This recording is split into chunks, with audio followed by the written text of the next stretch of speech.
Anybody who's run a business, if you're trying to make everybody happy and you're worried that if you make this decision that there's going to be someone somewhere in your organization that's not going to be happy with you, then maybe you're not the right one to lead the organization.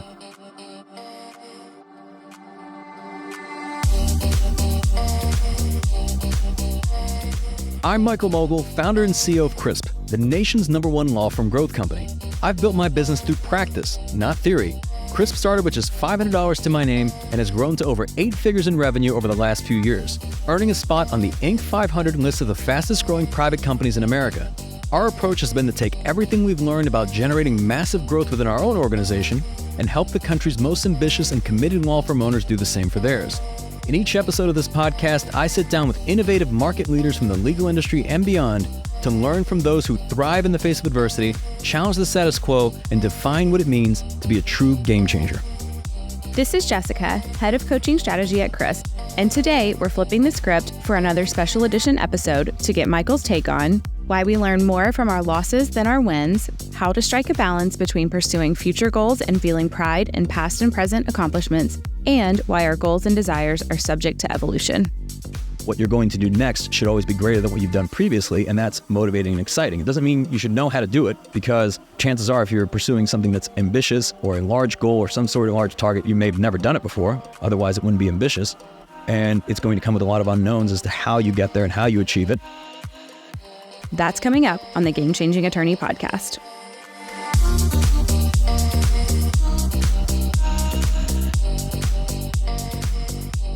Okay, here we are, Michael, for another AMMA. We are back. We'll keep doing them until people don't want us to do them anymore, or people stop listening. I mean, there's all sorts of things we can talk about. I thought about, what if we start talking about politics on here? There's a lot of stuff that's going on in the world. What about just the economy and the just overall? Like, let's talk about climate change. Let's talk about inflation. Let's talk about all world issues. Could be interesting. I brought it up to the team and they're like, nope. Hard no. Hard no, not for now. But we don't run sponsors. And they're like, yeah, I know, but let's keep it a business for now. So that's what we're going to do. But if you guys send us a message at 404-531-7691 and you'd like to hear some of that stuff, well, then I'll bring it to the team and be like, look, it turns out a lot of people would love to hear my take on the presidential election and the upcoming election, okay? And the challenges in the world, and how do we go about solving them? And you really peel back the curtain to the home of the moguls. Oh, yeah, absolutely. So thank you for joining another AMMA. We'll keep the show free, uncensored, unfiltered, and we won't run any ads as long as you guys share the show if you like the show. So like literally go in right now, share this episode with a friend, share another episode that you like with a friend, and leave a 5-star review on Apple Podcasts, Spotify, Amazon, etc. This helps us reach more people. I mean, this podcast now, I believe it's the #1 most listened to podcast in the entire legal industry, which is amazing, and we're extremely grateful for. And we'll keep recording these episodes. We do a couple of episodes every single week. There's the encore editions, the most popular episodes, we bring those back. And then there's the standard traditional interview style format. I'm excited about the guests coming on the show this season. We've had incredible guests over the last several years, and this year is going to be epic. Okay, so let's do that. Let's do the AMMA. Perfect. I'm ready. What questions do we have, Jessica? All right. So this one's a lot about actually reflection. So I think it's something that we all could probably do a little better at. So first one here, I often find myself dwelling on past mistakes. For example, last year I invested a lot of time, resources, and money into preparing for a trial that I ended up losing. Have you ever found yourself reliving past mistakes? If so, what strategies did you use to move forward? Yeah, well, you call it mistakes. It's another word, for experience. And here's what I will say. The people in my life that I found that are the most successful also take the losses the hardest. But what they do is they take that loss to heart and learn from it, and then they move on. Right? So they don't dwell on the mistakes, because if you're one of these people, you take a hard punch down, you don't get back up, well, then, forget about your potential. It's your attitude towards mistakes, and it's understanding that it's not really failure until you quit. So anytime something doesn't go your way, that should be a learning lesson. So whenever we do something, and let's say we invest a ton of resources, a ton of time into any sort of campaign, initiative, project, person, hire, whatever it is, and that doesn't work out for whatever reason, we always do a postmortem. And we always look at it and say, okay, well, what's the lesson here? What did we learn? And this is very, very important to do, because if you just move on or you say, hey, they just weren't the right fit, you can come up with all sorts of reasons for why something didn't work, but you unfortunately will miss the lesson. So it's oftentimes, it's something that you either failed to do a blind spot, again, something didn't go your way. Oh, I didn't like the judge, or, the jury that we selected, they didn't really understand the details of the case, whatever. It doesn't matter. Like, how could you have done better, right? Because that becomes much more productive. And as I reflect on a lot of mistakes, I actually take pride in collecting a lot of mistakes and a lot of experiences, if you will, because I think it makes me wiser and I think it makes me more capable. When I meet leaders or business leaders that are afraid to make a mistake, I'm like, man, you're never going to be successful because you're trying to bat 100, right? Or 1,000 or whatever the expression is. Every decision you make, you're trying to be right all the time. So that's going to rule out anything that has any probability of, let's say, not going your way. And some of the things that have the highest upside, the decisions that have the highest upside, also have probability that it will not go your way. There's a risk involved, time risk, financial risk, etc.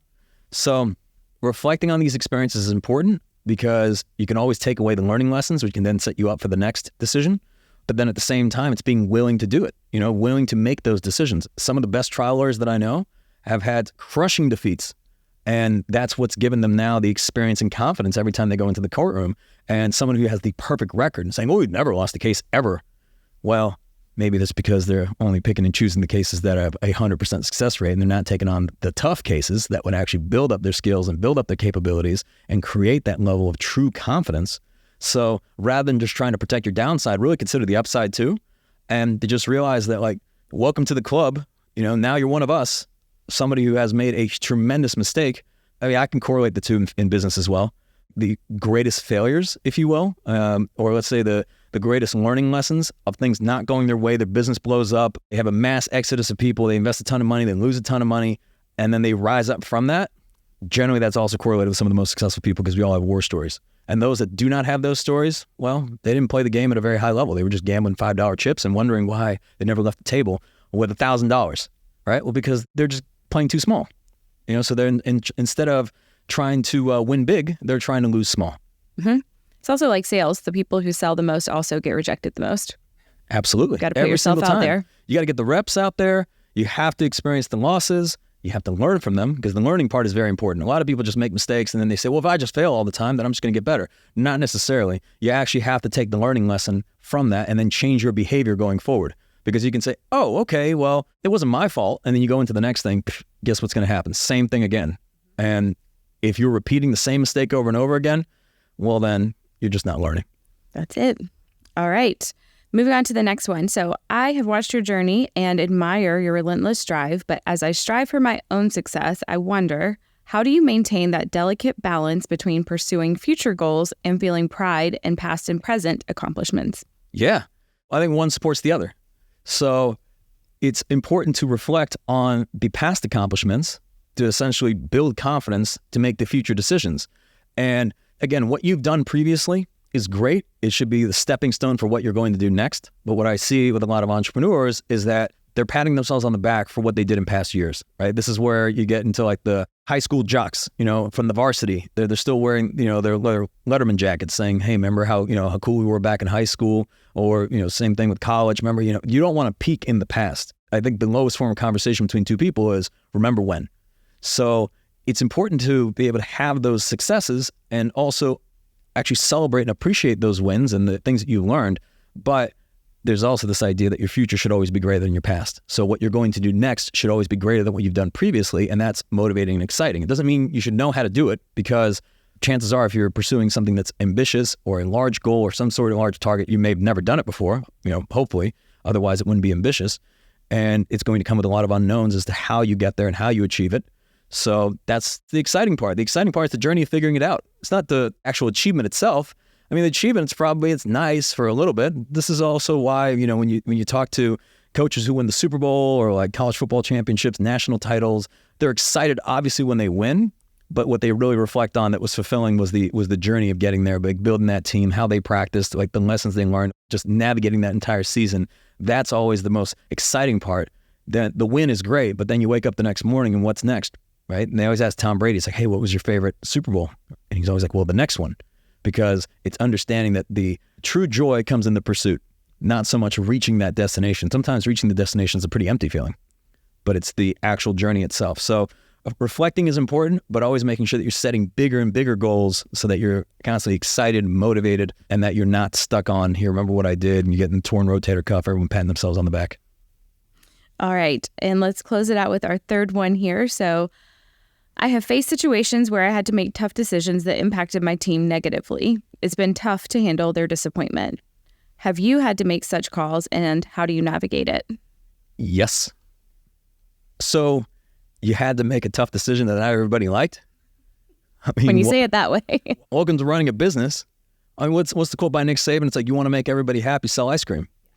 Here, I'll put it this way. If you're trying to run this democracy in your organization where let's get everybody's opinion, let's try to make everybody happy, you're probably not going to grow a great organization, because the reality of it is you're going to have to make some difficult decisions that are for the greater good of the organization. That is the value that you provide as a leader.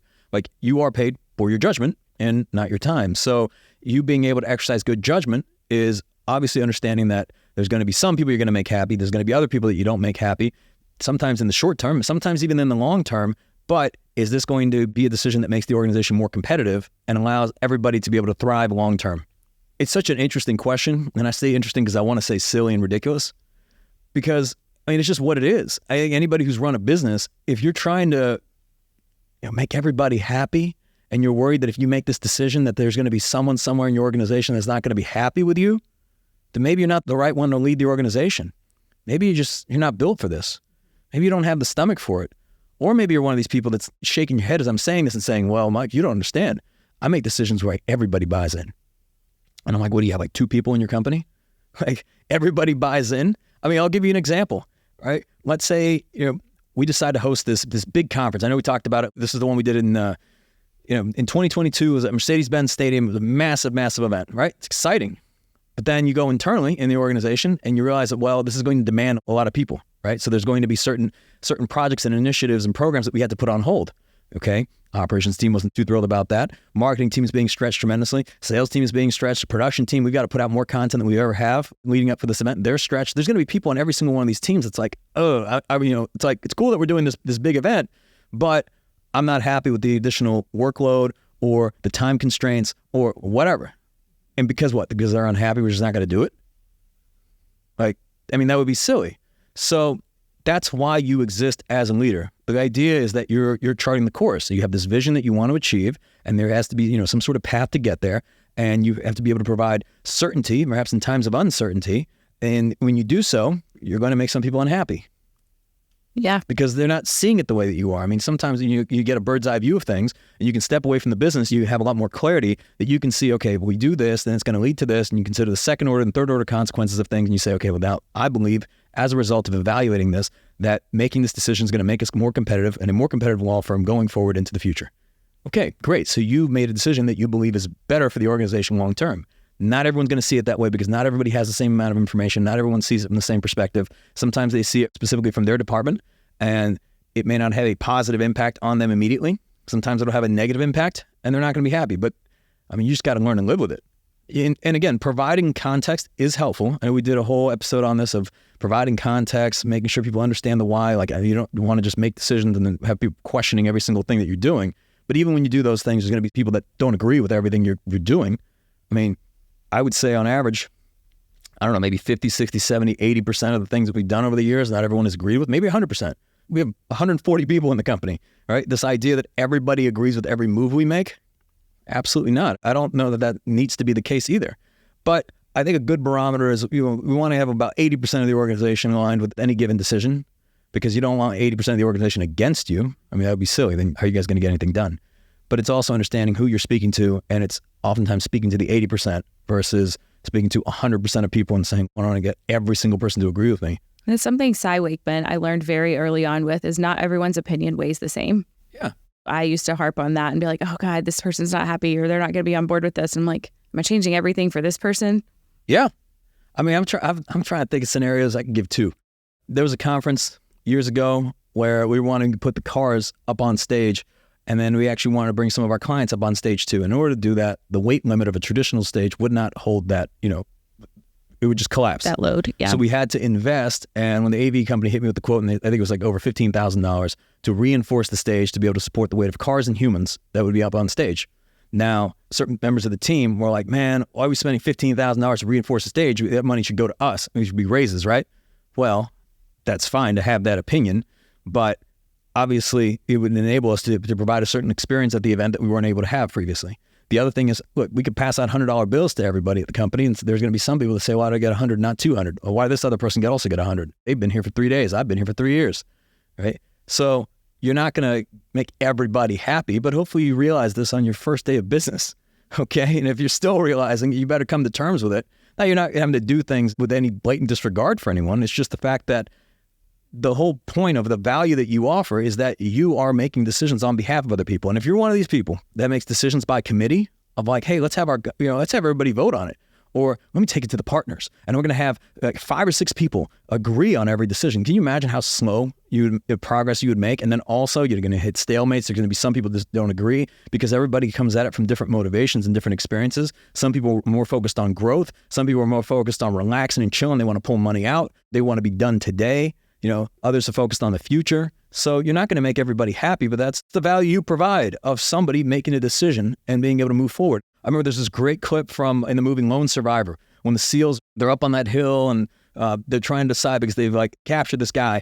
And they're like, well, what do we do? Do we let him go? Because if we let him go, they're going to send reinforcements. And if we kill him, that's kind of like against our code, right? And the SEALs are kind of arguing against one another. And then the SEAL commander's like, here's what we're going to do. All right. And they all look to him and they move forward. And Jeff Bezos has this expression of disagree and commit, is that the best leaders can interpret all the information. It's like, I want to hear from you. Like, what is your perspective? Sometimes you want to hear from the different department leaders, but in the end, you're going to make a decision. And the best leadership teams, they don't all have to agree 100% of the time saying, hey, we evaluate this information. Here's the decision we're going to make. Some people agree, some people don't agree, but we're all going to commit to this decision. And we're not going to play this game later on that says if it doesn't work out, well, I told you we shouldn't do it, or I didn't agree, or whatever. These people that are kind of half-hearted with a toe in, they don't commit to anything because they don't ever want to be wrong, but they're pointing fingers when something goes wrong, right? They don't ever want to make the plan themselves, and they don't ever want to go with the plan. But when something goes wrong, that they can point out for social credit, social status points of saying, oh, I knew we shouldn't do that. Okay, well, let's rewind the time machine. And what do you think we should have done? You don't really have an opinion. Oh, okay. Well, that's why you're not running the damn company, okay? Because somebody has to do it. And somebody has to be willing to go into the arena and be wrong and face that criticism and face that perhaps animosity at times and be able to have that steel stomach in a way of being able to take on all those stones and tomatoes they're going to throw at you to be able to navigate the company to where it needs to go long term. You're going to make unpopular decisions. You got to live with them. All right. I think that answers the question and then some. There we go. All right. Thank you, Michael. My pleasure. You've been listening to the Game Changing Attorney podcast with Michael Mogill. If you found this episode valuable, here are 3 free ways that we can help you grow your law firm. Number 1, download the first chapter of Michael's book absolutely free at gamechangingattorney.com. Number 2, you can shoot Michael a text at 404-531-7691 and ask him any question you'd like. You might just hear the answer on the next episode. And finally, number 3, if you can leave this podcast a 5-star review, it will help us gain access to more influential thought leaders and bring their lessons learned here to you. For more information on this episode, see the show notes in your podcast app or visit legalpodcast.com.